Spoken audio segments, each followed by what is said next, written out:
résumé et analyse des scènes. Scène 1. Le prologue commence par la présentation et la description des personnages et de leur rôle. Il relate aussi quelques fragments de l'histoire d'Édipe et de ses deux fils pour aider le lecteur à comprendre l'histoire d'Antigone. Dès le début, beaucoup d'indices permettent au lecteur d'avoir une idée sur l'histoire, de connaître d'avance la fatalité du destin tragique qui accable Antigone et de comprendre l'inutile combat que celle-ci menait contre son oncle et contre tout le monde. Contexte de la scène 2. La nourrice se lève à 4 heures du matin. Elle n'a pas trouvé Antigone dans sa chambre. En fait, pendant la nuit, Antigone est sortie secrètement pour enterrer son frère malgré la surveillance des gardes. Antigone a pu couvrir partiellement le cadavre de Polynice par une petite pelle, mais elle n'a pas pu terminer l'enterrement car elle fut chassée par les soldats de Créon qui ne l'ont pas reconnue puisqu'elle s'est enfuie. Scène 2. Alors, Antigone revient chez elle vers l'aube, et en entrant doucement, elle fut surprise par la nourrice qui prenait soin des filles d'Édipe après la mort de Jocaste, leur mère. Antigone évite de dévoiler le secret à sa nourrice, qui croyait qu'elle avait un rendez-vous avec un jeune homme, un voyou. C'est une chose qui n'est pas digne d'une princesse. Antigone n'a pas nié avoir eu un rendez-vous avec quelqu'un, car ce n'est que le cadavre de son frère. Ceci a créé un malentendu entre les deux femmes, c'est ce qu'on appelle le quiproquo. Scène 3.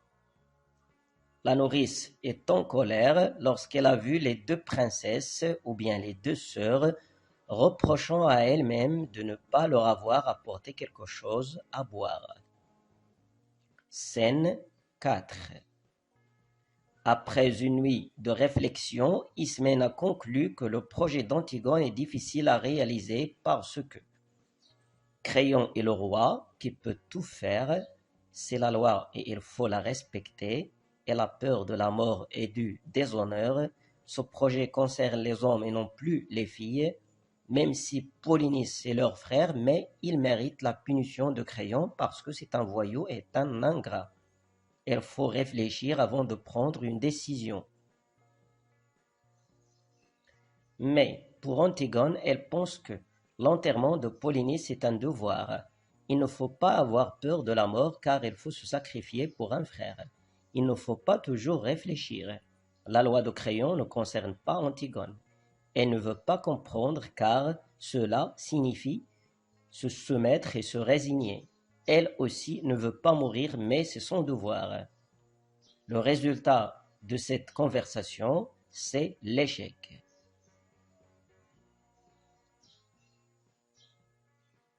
Scène 5. Antigone confie à la nourrice son besoin de la tendresse et de la consolation. Elle lui demande de l'embrasser fortement et de lui promettre de s'occuper de sa chienne douce.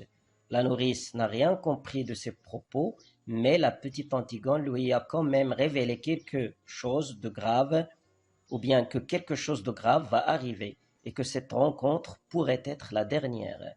Évidemment, Antigone se prépare pour accomplir son projet.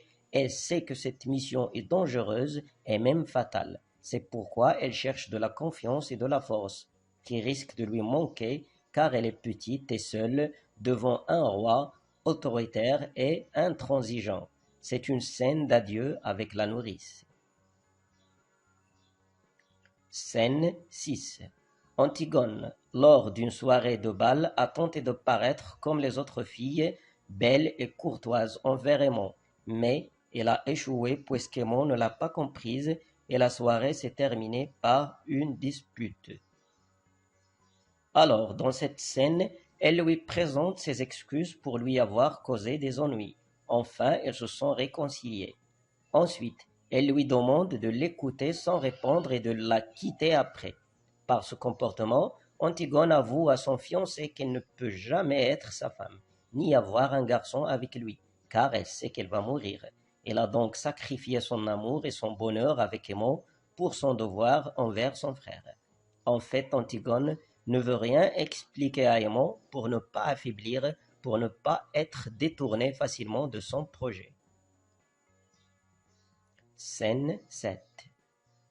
Une autre fois, Ismène tente de convaincre sa sœur pour ne pas enterrer Polynice, mais Antigone est toujours déterminée à accomplir son projet fatal. Elle révèle à Ismène que cette nuit, elle était auprès du cadavre. Scène 8.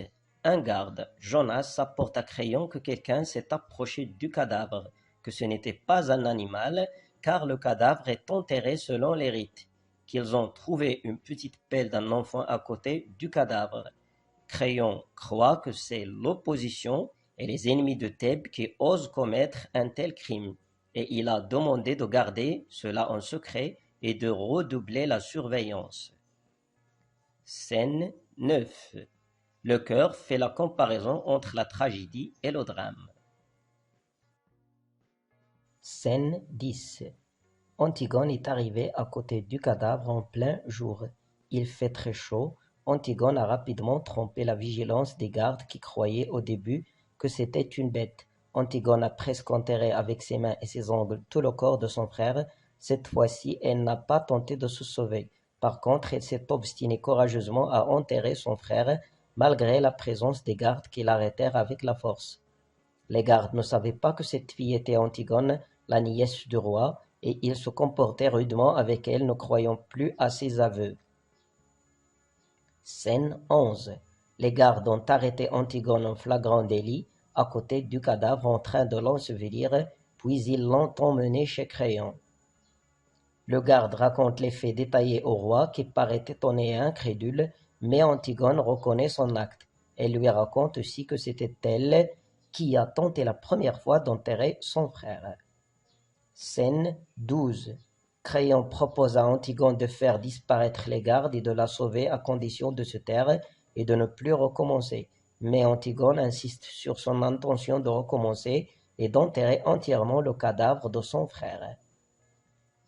Au début, Créon pense qu'Antigone a fait cet acte parce qu'elle croit qu'elle est princesse et donc personne n'aura l'audace de la punir, mais après il comprend la nature tragique de sa nièce, car il vient juste de se rappeler son père Édipe, et il sait son orgueil et son entêtement devant le destin et la fatalité. Maintenant, tout est clair pour lui. Antigone est une fille tragique comme son père, et personne ne peut l'arrêter sauf la mort. D'ailleurs, l'enterrement de son frère n'est qu'un prétexte pour elle. Créon fait un grand effort pour convaincre sa nièce, mais en vain. Il essaye de lui expliquer sa conception simple et efficace de la politique. En fait, il est là pour sauver Thèbes, qui est comparé à une barque prise par les vagues, c'est-à-dire les révoltes et les complots. Pour lui, il faut être réaliste et fiable en préférant l'intérêt national à l'intérêt personnel, contrairement à Antigone et à son père qui se croient des héros et des êtres invincibles par le destin qu'ils affrontent. Certes avec courage et bravoure, mais ce combat inégal leur coûte la mort et cause des blessures pour toutes les générations. Créon a ajouté qu'Antigone est jeune, belle et fiancée d'Aémon, qu'il aime et donc elle doit profiter de cet avantage et profiter de la vie. Il lui apprend que ce cadavre n'est pas forcément celui de Polynice, car pour lui, l'un ne valait pas mieux que l'autre. Par contre, les deux sont deux crapules, deux ingrats qui méritent la mort. Il fut obligé d'enterrer l'un et d'en priver l'autre pour apaiser la colère de la population. C'est une question de politique seulement. Ensuite, il lui révèle comment il se trouvait un jour roi de Thèbes sans le vouloir, car les circonstances l'obligent à s'accaparer du pouvoir et à dire oui, même si cela n'est pas toujours facile. C'est un mauvais rôle qu'il faut assumer.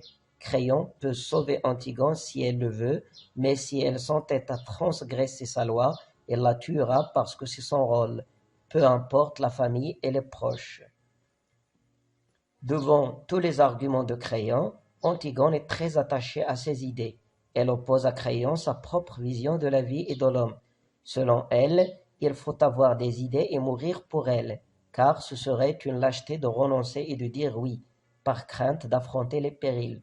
Mais, par contre, il faut dire non et se sacrifier. La seule vérité à laquelle elle croit, c'est qu'elle est là pour contrarier Créon et mourir. Certes, Antigone voudrait vivre, et elle aussi aime la vie, mais elle sait qu'elle n'a pas de choix que de mourir. Même Créon la conseille de savoir pourquoi au moins voulait-elle mourir, et il lui raconte une histoire pour l'avertir sur l'absurdité de son acte. Il s'agit de l'histoire de ses deux frères avec leur père.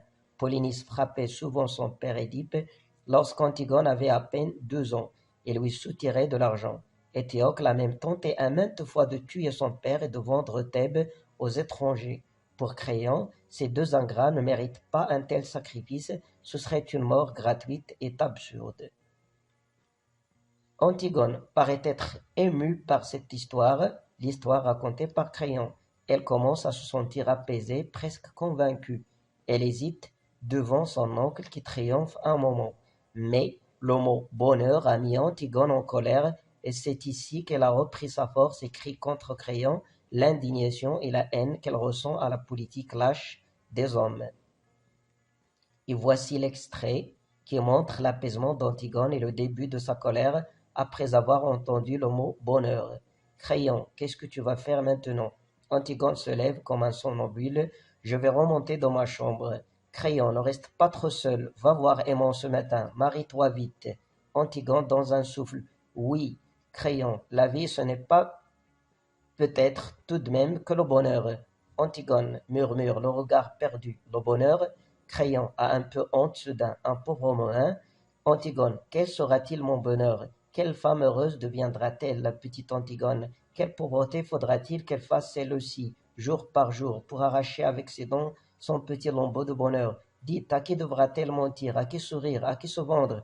Qui devra-t-elle laisser mourir en détournant le regard? Créon hausse les épaules. Tu es folle, tais-toi. Antigone, non, je ne me tairai pas, je veux savoir comment, etc. Scène 13. Ismène veut elle aussi enterrer son frère et mourir, mais Antigone le lui interdit, car l'affaire est presque terminée et la tâche est devenue facile. En plus, le choix est déjà pris. Dès le début, Antigone a choisi la mort et Ismène a choisi la vie. Scène 14. Après avoir échoué à la convaincre, Créon décide enfin d'appeler les gardes et d'emmener Antigone en attendant le moment de la faire mourir. Le chœur intervient et demande à Créon de ne pas tuer Antigone car ce n'est qu'un enfant. Contexte de la scène 15.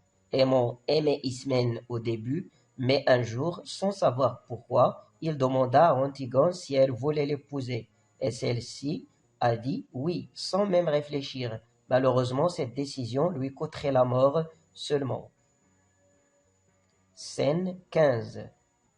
Dans cette scène, Aimant accourt vers son père pour le supplier de protéger sa fiancée et ne pas la faire mourir si vraiment il l'aime, comme un fils digne de son père.